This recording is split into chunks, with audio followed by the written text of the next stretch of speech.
Election Disinformation Check! Welcome to Maleta Minute! Araw na ng halalan pero ang dami pa ring maling impormasyon na kumalat. Pero tandaan, dapat laging check, lalo na ngayong elect. Kaliwat kanan ng mga post tungkol sa disqualification umano ng ilang mga kandidato. Na-disqualify raw ang Bayan Muna Party List? Malita! Walang inilabas na ganitong resolusyon ng COMELEC. Sinabi rin ng komisyon na nasa listahan pa rin ng mga party list sa balota ang Bayan Muna. Noon pang 2022 elections kumalat ang ganitong klaseng post tungkol sa Makabayan Block. Hindi rin totoo ang mga post na nadiskwalipika sina Ramil Laurel Hernandez at Ruth Mariano Hernandez ng Laguna, Rainier Joaquin Uy ng Cagayan de Oro at Suharto Mangudadato ng BARM.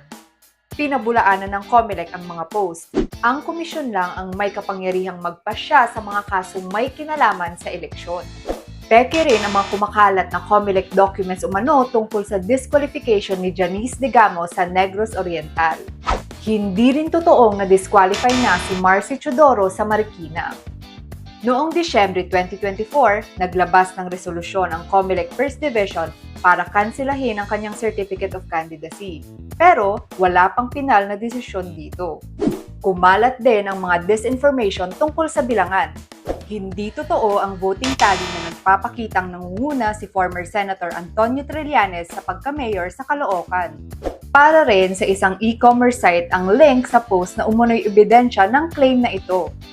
Ito pa, kumalat din ang mga voting tally ng mga kumakandidato pagkakongresista, gobernador at mayor sa Davao del Norte. Hindi pa nagsisimula ang bilangan nang kumalat ang mga to. Ito, medyo technical.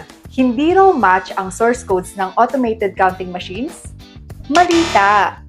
Ayon sa COMELEC, duly audited ang source code ng mga ACM at tugma ang hash code na ginagamit nito sa final trusted build na nakapasa sa assessment ng independent third-party auditor. Ang binanggit na version 3.4 source code sa video ang mismong sumailalim sa independent auditing. Matapos pumasa, tinawag itong version 3.5 na siyang ginagamit sa mga ACM ngayong araw ng eleksyon. Siguradong di lang yan ang makakalat na maling impormasyon ngayong araw. Kaya ugaliing mag-fact check dahil no sa malita at dapat laging tama.